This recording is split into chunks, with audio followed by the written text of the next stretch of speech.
right, I think we can kick things off. Thank you everyone for joining us today for today's webinar for the California State Agencies reporting greenhouse gas inventories to the Climate Registry. For today's agenda, we'll have a quick welcome and housekeeping. Then we'll hear an introduction from Cal EPA. I'll then give a quick GHG reporting overview for anyone that might be new or who might need a quick refresher. I'll also give a demonstration of what reporting looks like using CRIS5.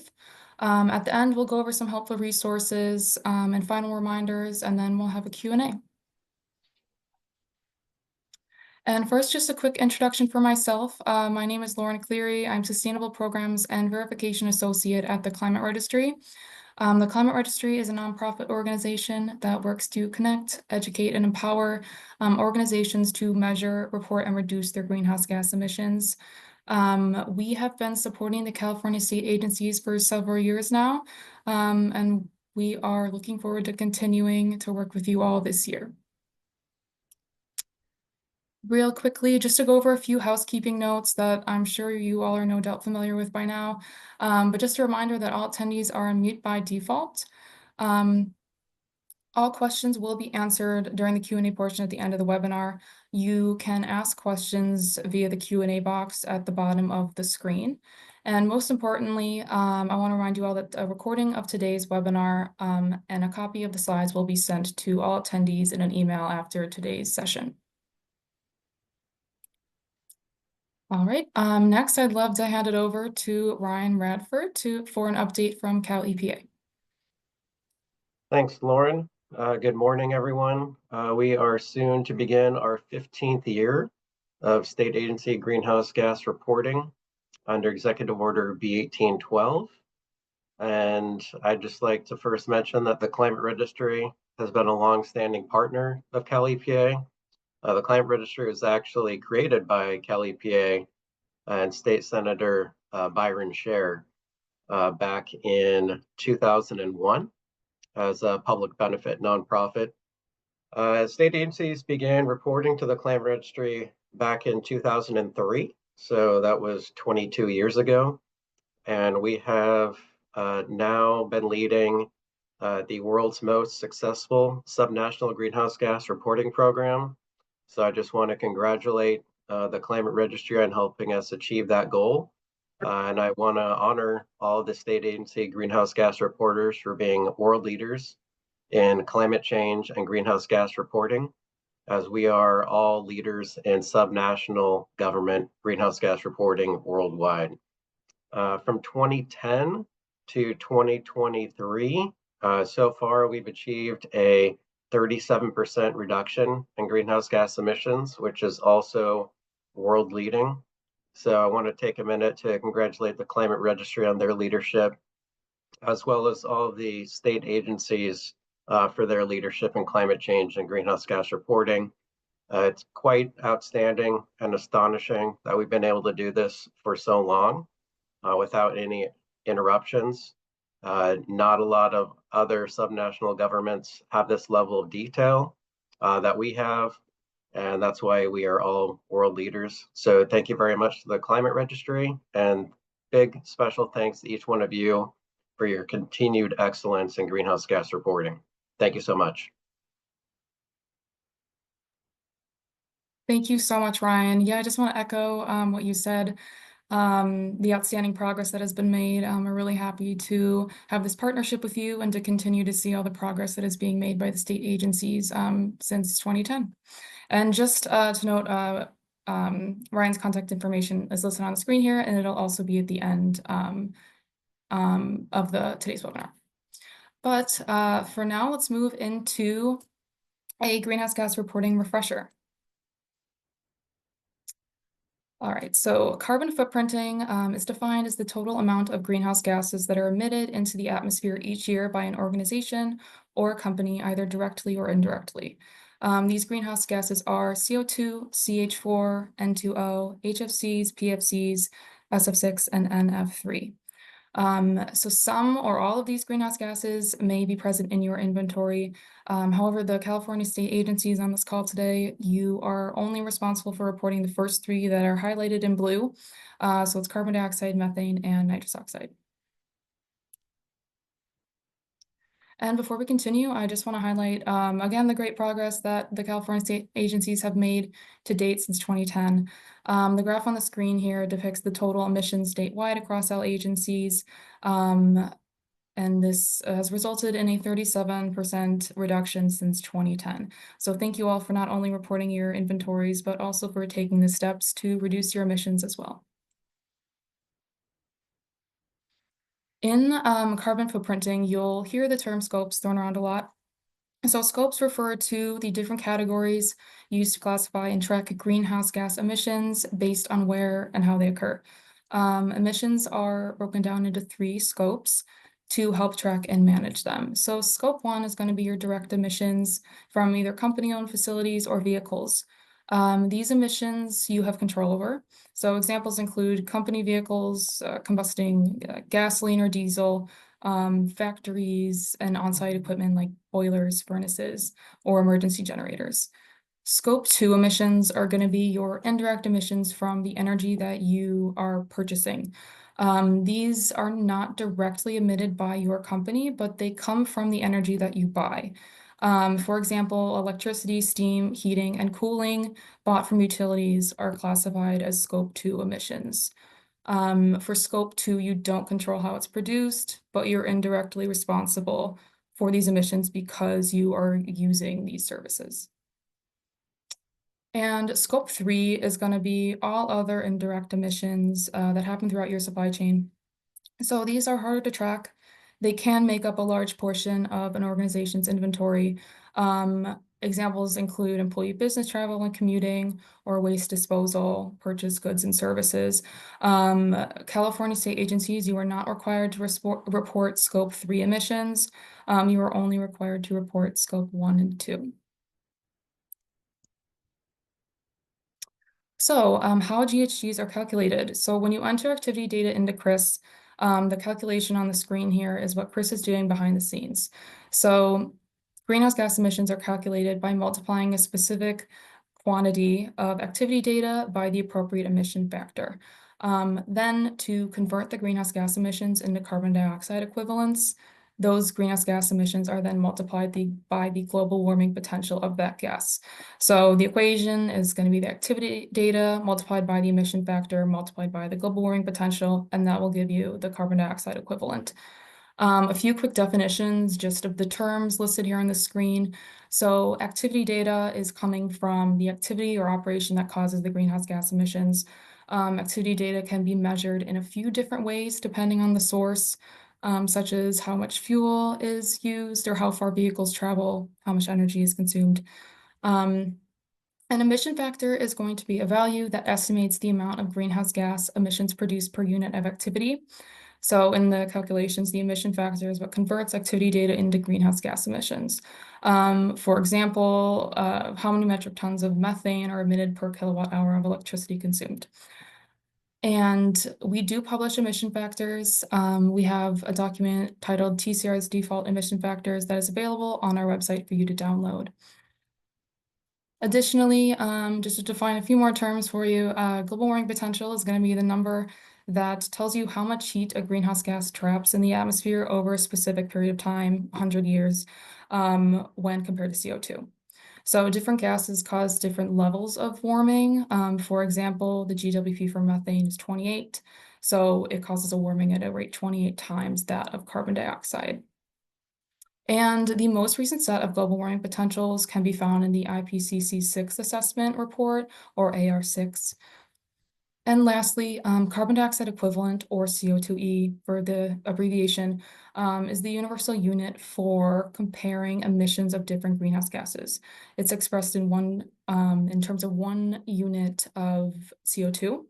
CO2e allows for a comparison between different greenhouse gases so that their impacts or their contribution to an organization's overall footprint can be easily compared. So, how does all this work within CRIS? So for those that may be new, CRIS, or Climate Registry Information Systems is the full name, is our greenhouse gas reporting platform. So you will only be entering in your activity data and CRIS will do the rest. For California state agencies, there are a few requirements that you'll have to follow. First, so you are required to report your data for the 2024 calendar year, not fiscal year. And the deadline for this data to be entered into CRIS is April 1st. You are also required to report your Scope 1 emissions. So you must include emissions from stationary combustion. Natural gas is the most common, including from use in buildings, by boilers or furnaces, for example. Propane is another example that you can use from on-site generators. And you are also required to report mobile combustion, which refers to the fuel burned by company vehicles. Scope 2 emissions are also going to be required. So you'll be required to report your purchased electricity in only market-based. You do not have to report location-based.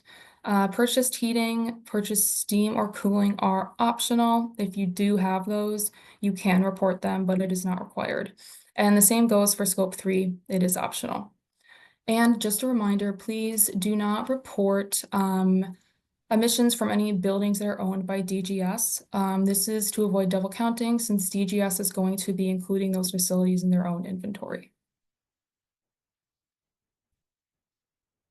So now let's break down the requirements for reporting Scope 1 emissions from stationary and mobile combustion sources. For stationary combustion, which typically involves natural gas, you should only report actual data, no estimates. Natural gas should be entered in therms, that's the standard unit. And data sources for where you can find this consumption data is going to be from Energy Star Portfolio Manager if you use that, as well as directly with your utilities. For mobile combustion, so this is going to come from either owned or leased vehicles. Fuel use should be entered in gallons. And then fuel consumption data should come from sources like Voyager, DGS, or from purchase records. And if you don't have exact mileage data for your vehicles, but you do have fuel consumption data, you can use an estimation method, which we'll go over on this screen here. So when you are unable to get mileage data, there is a way to estimate your methane and nitrous oxide emissions by using the carbon dioxide that you calculated from fuel use. So essentially what you're going to do is you will enter fuel usage into CRIS. CRIS will calculate the carbon dioxide based on the emission factors in metric tons. And then you're going to use this CO2 metric tons to calculate the methane and nitrous oxide from a default emission factor. And the default emission factor that I'm referring to is listed on the screen here. It's going to be the 2.49 and 2.06 numbers.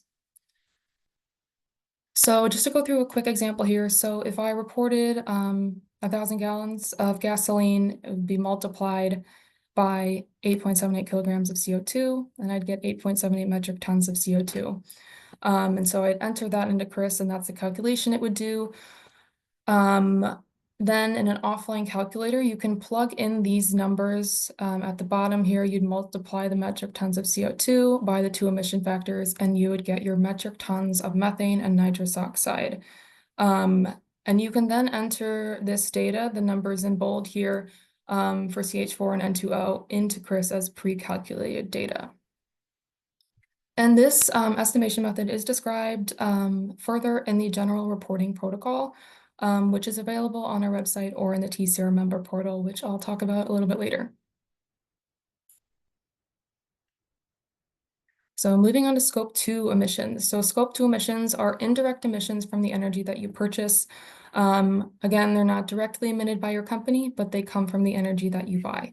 So when reporting purchased electricity, you're going to enter that data in kilowatt hours.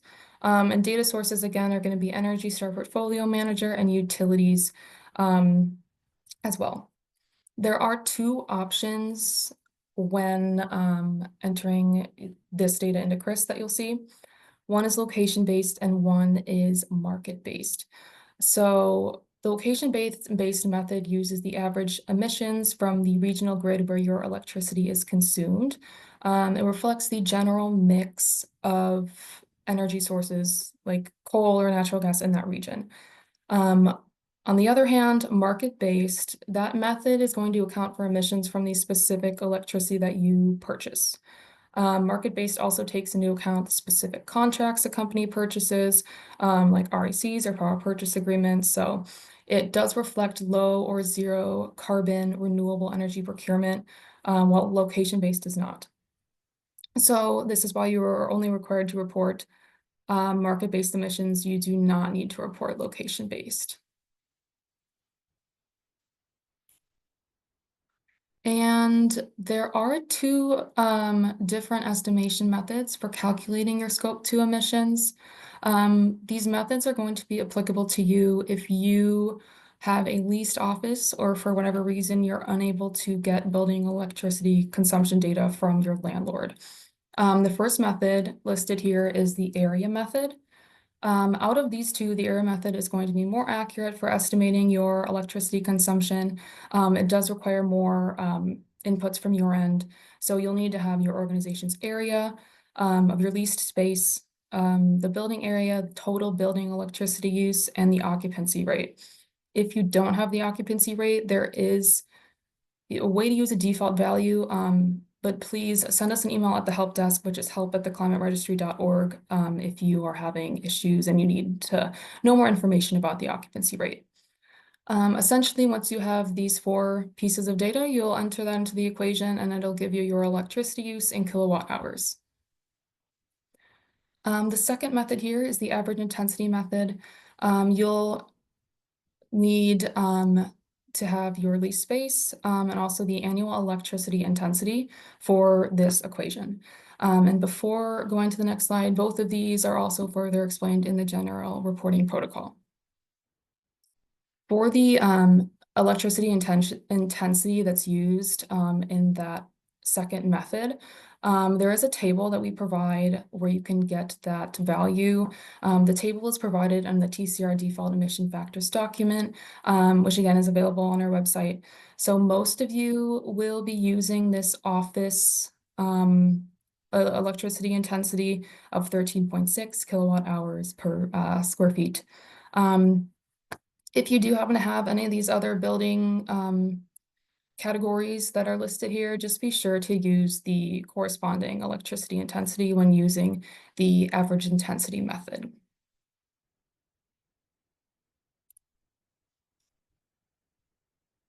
All right, so that concludes the part of today's session with a GHG reporting refresher.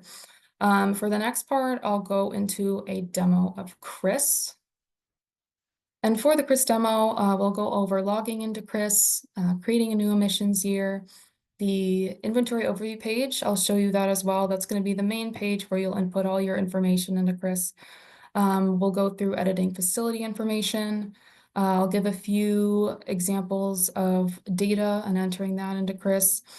And I'll also go over reviewing your inventory status within CRIS and how to move that from draft to reporting complete. And last, I'll show you the dashboard. So I'll pause the screen share for a second and switch over to CRIS.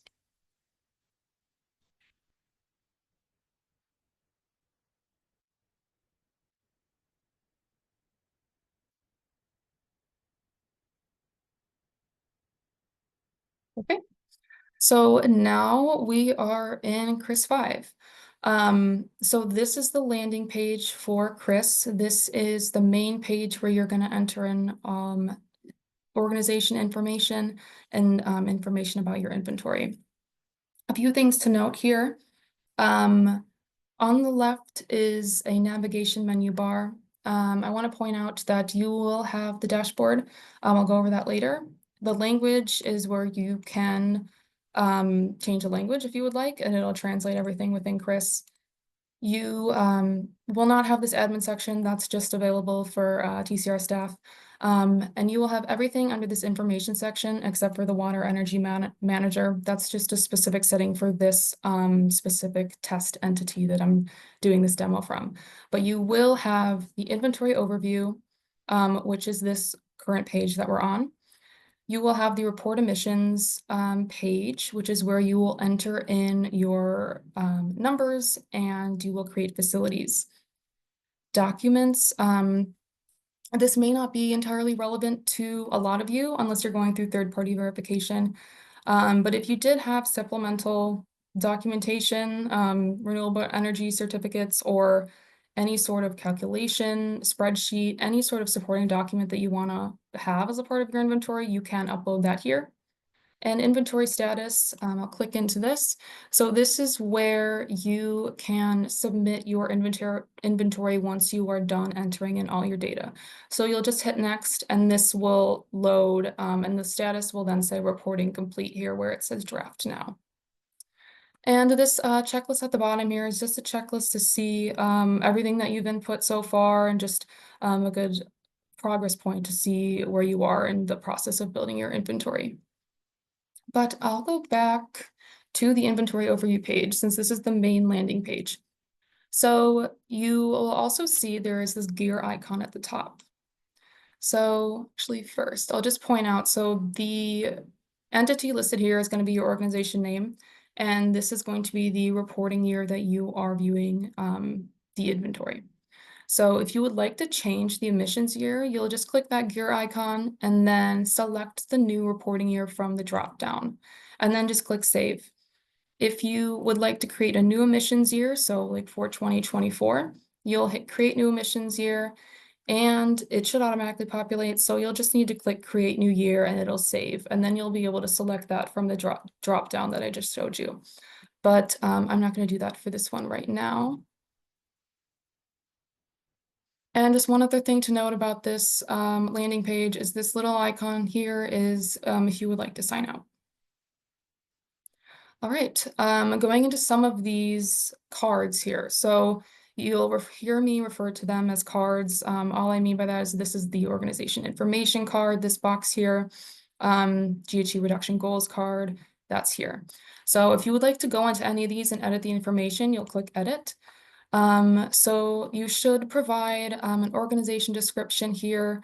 You'll fill out your industry, website, and the address for your headquarters. And then you'll click save once all of that is added.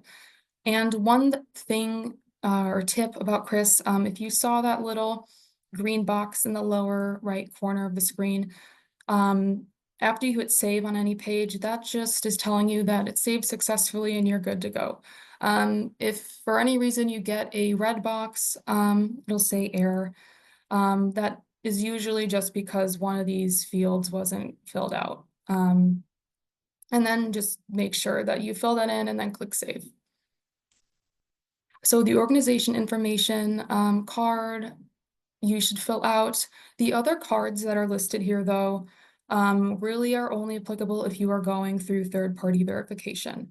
You are more than welcome to enter data into these cards and click into them and see what kind of questions it asks, but you're not required to unless you're going through verification. The one thing that I would recommend doing is going into this reporting protocol card. You'll just click edit there and just making sure that the assessment report is selected to the most recent one, AR6. It should be as a default when you create a new emissions year, but just in case it's not, I would double check the assessment report. And that's really the only thing you'll need to do on this page. All right, so I'll show you the dashboard before we get into entering some data. So the dashboard is one of the biggest new and improved features of the transition from CRIS 4 to CRIS 5 a couple years back. So everyone's dashboard will look like this. You can select the reporting year that you'd like to have that data filter into the dashboard. You can leave it as market-based, but essentially you'll see an overview of emissions per scope at the top. And at the bottom will be a few different charts and graphs to help you visualize your data. At the top here, if you would like to download a data extract, that is just going to be a Excel file that has all of the raw data that you entered into CRIS. And view reports is going to be, it summarizes the data extract a little bit. So most of these may not be relevant to you, but you could do a summary report, click run report, and it'll generate this report for you. So the first page is going to be generic information about your organization and your inventory. And you can also view on the subsequent pages a summary of your emissions in metric tons of CO2e, as well as metric tons of gas.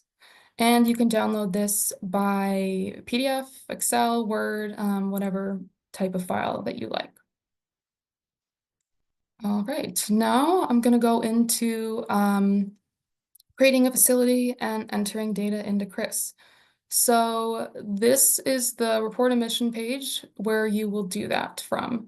One thing to note about this page is you can search through your facilities by keyword. And you can also filter your facilities by the facilities that have Scope 1 emissions reported, facilities that have both Scope 1 and Scope 2 reported. So you can play around with those filters. And another feature is that you can sort by the facilities that are complete versus non-complete. So you might notice this little icon here. One is complete, and then the yellow one is WIP for work in progress. So that is not something that CRIS is going to track automatically. So that's a setting that you'll update manually when you are going into your facilities, and I'll show you how to do that in a second. But for now, I'll quickly walk through how to create a new facility. So when you open this up, you'll type in the facility name. We'll do new facility. And you'll type in the description.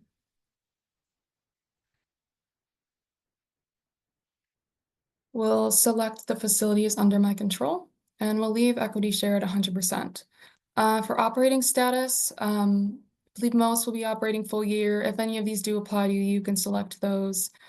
And for the facility category, I believe the main one that will apply to you is going to be commercial buildings, possibly stationary facility. That's going to be like a factory or something that doesn't really fit any of these other categories.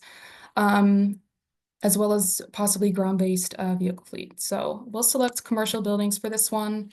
To the address.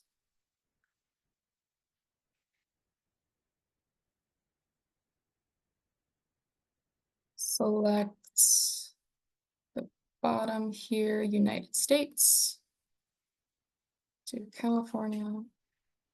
And 900. And then you'll click save. And then it'll show up here. So it showed up right here at the bottom. For the purpose of showing you what a facility looks like with data entered in, I'm just going to go into one of the facilities that are calculated here. So this is what it looks like when you click into a facility.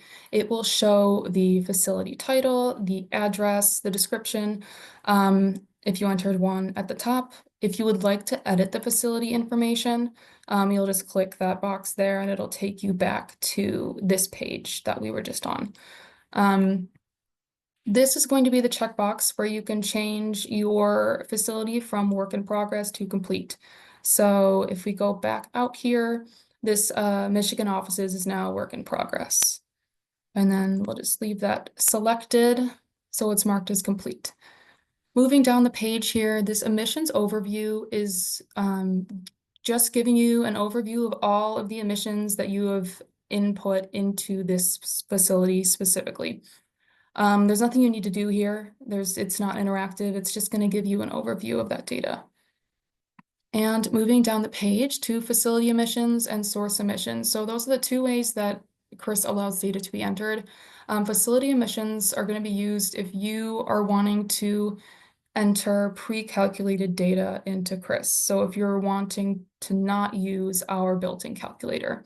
I'm not going to go into that today because you'll be using the source emission section since you will be using the built-in calculator.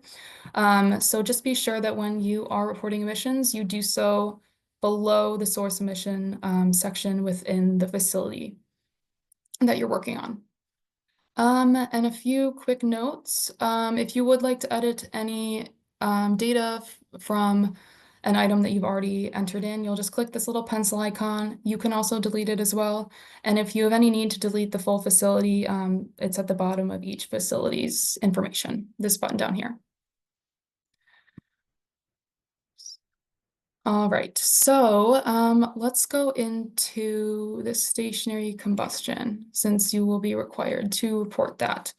So this is what it is going to look like when you are entering your data. So this top section is going to be the filters that are going to help determine what emission factor is being used in the calculations. So the activity type, it's going to be stationary combustion scope 1. Got natural gas here. If you were using propane, you could switch this to the fossil fuel derived fuels, and propane comes up as an option. But for this example, I'll leave it at natural gas. If you don't know which of these would apply, you can use the unspecified weighted US average. And we'll keep it as commercial. I think that's what most of you will be. And we'll do unspecified as well. For source name, so you will have to manually enter this. Just enter it again. And for the quantity, change this up so you can see the calculations change down here. So we'll enter the quantity and remember to put it in therms. So once this is all entered, you'll click save at the bottom and the CO2e values will be calculated. So at the bottom here, this is just showing you the specific emission factor that was used in the calculation, showing you the pre-calculated GHG amount and the CO2e for each gas.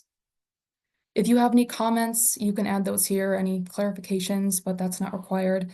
And when you are done reporting an emission, you can either click save and then go back to the facility by hitting cancel, or you can do create another source. So I'll show how to enter purchased electricity market base since you will be required to do that as well. So again, from the source level emissions, we're going to select purchased electricity market base scope 2 from the dropdown for activity type. And for the emission factor filters, since we don't have any of these other options, we're going to do regional grid average. And we'll select California. And then we'll select the year that's tied to the emission factor, and unspecified technology will automatically populate. For the source name, we're going to put purchased electricity. Remember that it's in kilowatt hours, and we'll just do 3,500. And then once all that data is entered in, you'll click save, and then it'll calculate your CO2e amounts.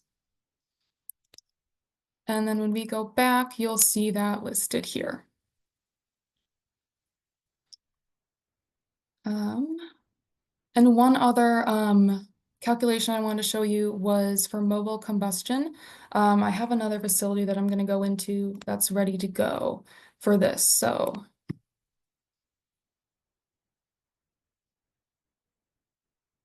just delete these so there's no confusion. All right, so now there's no entries for this specific facility yet. So we are going to do mobile combustion scope 1. And we'll select gasoline, passenger cars, and then just the model year and select any of those. Source name, we'll do vehicle, fleet. And so remember it has to be in gallons and then miles. So if you have both your fuel consumption and also the mileage, you'll just enter it in this way. We'll do 15,000 and 25,000 and click save. And then, so if you have your mileage, you'll enter it that way and you're done. If you are using the vehicle fleet estimation method that I described in the PowerPoint, so for that, you are going to do these steps here, minus the entering in the mileage, and then you'll just click this little arrow drop down next to methane and nitrous oxide, and you'll select pre-calculated instead of emission factor. And what that is going to do is it's going to open up this text box here for you to enter the pre-calculated greenhouse gas amount. I don't remember what it was on the slide, but it was like 0.002, or we'll do that. And then you'll click save and it'll update the CO2e amounts for methane and nitrous oxide. And for SEMS, so this is a SEM or simplified estimation method. So you do want to make sure that you select the checkbox only next to those two gases and then click save. And we can go back. And I think that's it for showing some example calculations. Let's see if there's anything else in Chris. I believe we went over everything. One other thing to show you is the login page. So I'll just sign out really quick. So you're going to log in with your email and password. The URL for accessing Chris5 is going to be carbonreporting.org. It is a different URL from Chris4 if you were used to working in that. So once you have your email and password set up, you'll just enter those in and click sign in, and then it'll take you directly to this landing page. If you are new to using Chris5 and you don't have an account with us yet, please email the help desk, help@theclimateregistry.org, and we can create an account for you. And same goes for if you're having any trouble accessing your account. All right, that's it for Chris5. I'll now just show you quickly the member portal. So you all should have access to this. If you don't, please email us again at the help desk and we'll give you access to it. So this is the main platform where we store all of our resources and protocols and everything to help you with your reporting. So when you log in, this is going to be the home page. You'll have access to Chris5 here, so you don't have to remember the URL if you don't want to. And you can also access Chris4. You can no longer enter data into Chris4. You can only just view past data in Chris4. And on the homepage, there'll be some announcements at the bottom. But the main thing that I think is going to be most helpful for you is going to be under this resources tab and reporting and verification resources. So here we have a guide to using Chris5, our general reporting protocol, which, like I mentioned, has further, more in-depth details about all of the estimation methods that I went over in the presentation. We also have a carbon footprinting 101 video if you're interested in watching that, as well as some calculation tools, some more guidance documents. And if you are interested in undergoing third-party verification, which again is not required for state agencies, there's some resources and helpful FAQs document that could be a good resource for you. Additionally, we do have a webinar library, so you can go back and watch any of the webinars that we've recorded in the last couple of years. They're all linked here. We also have an archive of newsletters, member updates.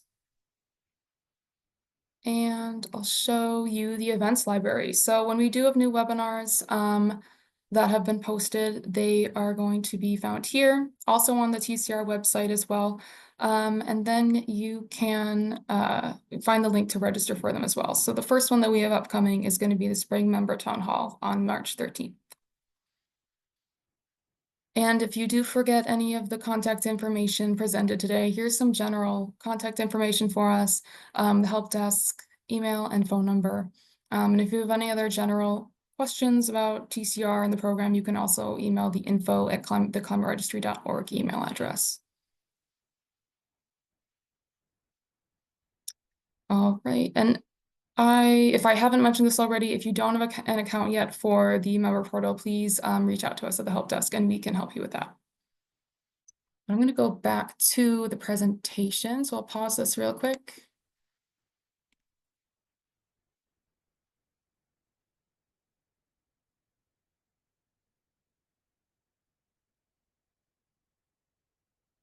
All right, so just to recap the member portal, we've got helpful resources, the ones listed on the screen here available to you to help you with your reporting. And the URL for the member portal is at the bottom here. I can also send it to you in the wrap-up email with the recording of today's webinar and the slides. And it is also accessible from the homepage of the Climate Registry's website. So it's theclimateregistry.org, and there's a little button in the top right-hand corner where you can access the member portal's login page. And just a few final tips and reminders. So the reporting deadline is going to be April 1st. We also have both mine and Brian's contact information listed here on the screen. If you have any questions, please don't hesitate to reach out to us. But if you have any questions while you are doing your reporting about Chris, about that, please email the help desk. It's help@theclimateregistry.org, and the phone number is listed here as well. We are happy to help you with any questions that you may have.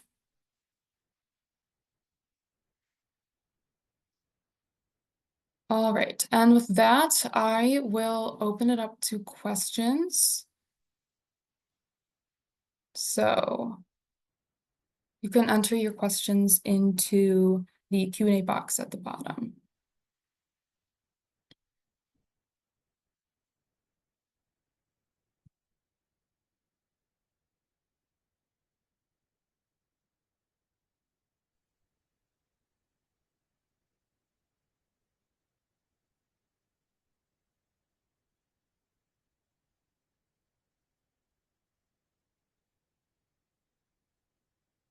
All right, sorry, I was just pulling up the Q&A box. When is CRIS 5 open to reporting? CRIS 5 is open for the 2024 reporting year. So you can go in there starting right now and enter your data. You just have to create the new emissions year, like I showed you earlier with that gear icon. Last year, the option to generate a draft PDF version of the report before finalizing was not available in CRIS. Has that feature been added?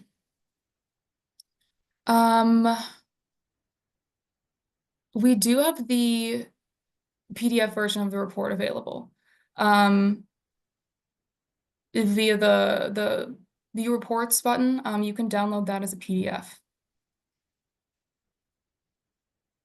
I hope that answered your question. If not, please let me know. And is location-based reporting required for verification? Yes, it is. I did double check that. So it is required for verification. Just not if you don't want to undergo verification as a California state agency, you do not have to report that.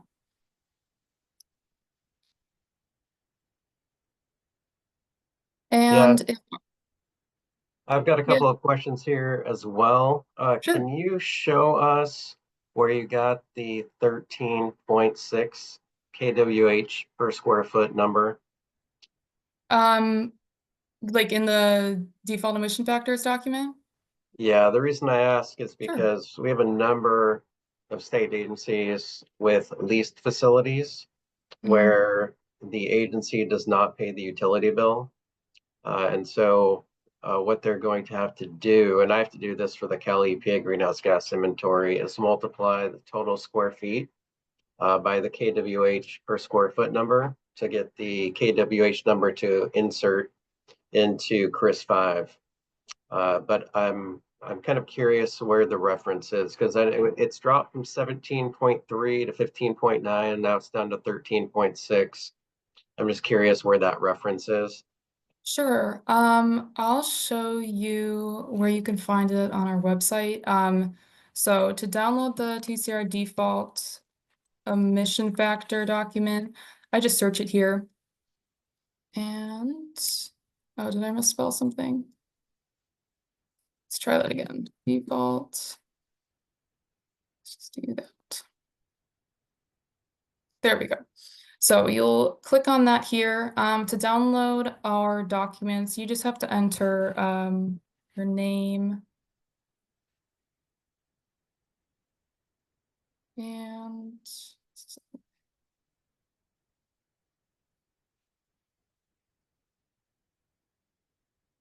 click download.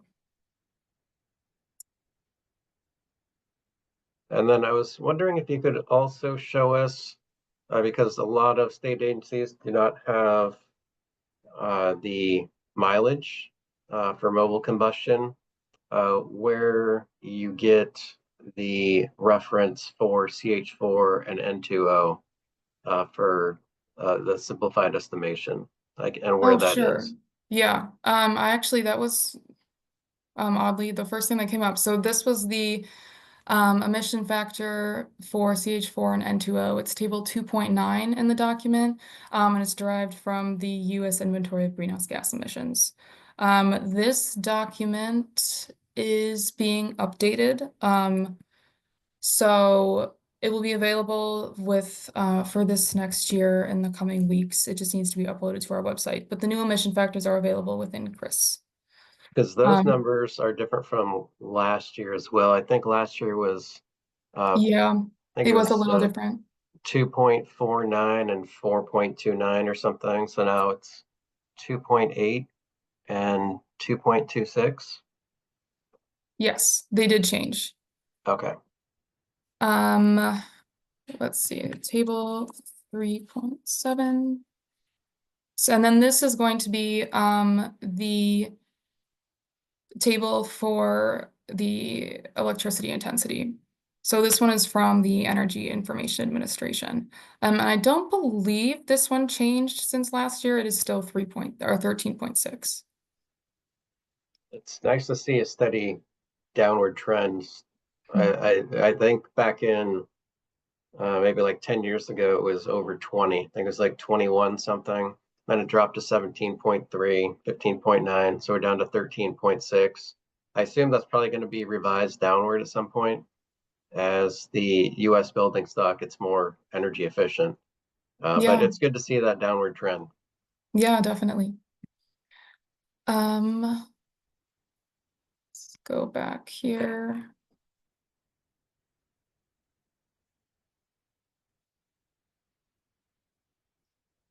Sorry, give me 1 second. There we go. All right, the two remaining questions. If our buildings are DGS owned, they complete the reporting, not our department. Yes. So don't, any buildings that are owned by DGS, you don't have to report those, because they will be taking care of that in their inventory. And is reporting voluntary or mandatory? So while TCR is technically a voluntary reporting program, the California state agencies are required to report their emissions for this calendar year. Yeah, for all executive branch agencies under the purview of the governor are required by Executive Order B1812 to report greenhouse gas emissions. And then per Assembly Bill 32 or AB 32 from 2006, Cal EPA is required to coordinate climate change activity and reductions of greenhouse gas emissions in state government. And then also included in AB 32 is the fact that all reporting entities have to use the climate registry's reporting protocols and methodology. So it's nice that the general reporting protocol is currently it's only one of four reporting protocols for reporting greenhouse gas emissions, and the other three are under development right now. So it's nice to know this one's set for the time being, and we have a nice methodology and way of doing it. That's been consistent now for 15 years. So we appreciate that the climate registry's been around and helping us to report in a nice consolidated way for so long. Yeah, thanks, Ryan. A couple more questions here. Is this the same with DGS leased vehicles? They do the reporting or do we do the reporting? I believe if you are purchasing the fuel and you're maintaining those vehicles, you would be reporting it. regardless of whether they are leased from DGS. That's correct. Thank you. And for leased buildings, is natural gas used for heating reported as scope 2 or scope 1? If you were purchasing, it would be scope 2 unless you were purchasing like the natural gas and then combusting that on site. Yeah, I can answer that one. If you are in a leased building and you do not pay the utility bill, you do not need to report scope 2 purchased heating uh, for therms. That's optional to report. And so we haven't been doing that going back to 2010. So if you are in a leased building, you don't pay the utility bill, just use the 13.6 kWh per square foot average and multiply that number by the square feet. That'll give you a kWh total, and then you can enter that into your lease facility and click save, and you can be done. Also, with lease facilities, if you've got 100 of them, like Cali PA does, you have two options. You can list each one in the Climate Registry Information System, which I do because my inventory is very detailed, but it's a lot of work. So if you have 100 lease facilities or you don't pay the utility bill, you can add up the total square footage and multiply by 13.6 and be done. You get the same answer either way. You get the same greenhouse gas emissions total, CO2e total. It's just a different way to do it. So you can use whichever way you're more comfortable with, or if you have a very detailed inventory, you can do it that way. Or if you want to add everything up and do an aggregate total, that's fine too, because you get the same answer. And I get that. That's probably the second most complicated question that I get, because people get confused as far as, hey, do I have to enter each of these small facilities independently, or can I add up all of our facilities that are leased? So it's up to you how you want to do it. Thanks, Ryan.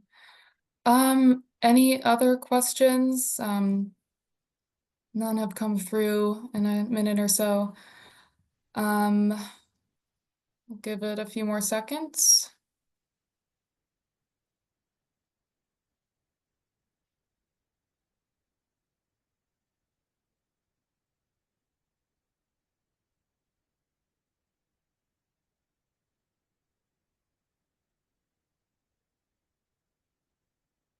So Ryan, what you just said about the lease on natural gas, just confirming that that is scope 1. If you pay the utility bill and you have natural gas and therms, that's stationary combustion scope 1. But for leased buildings, you're only reporting if leased buildings, if you pay the utility bill, you report therms of natural gas as stationary combustion scope 1 from your utility company, and then you would enter kWh of kWh for purchased electricity scope 2.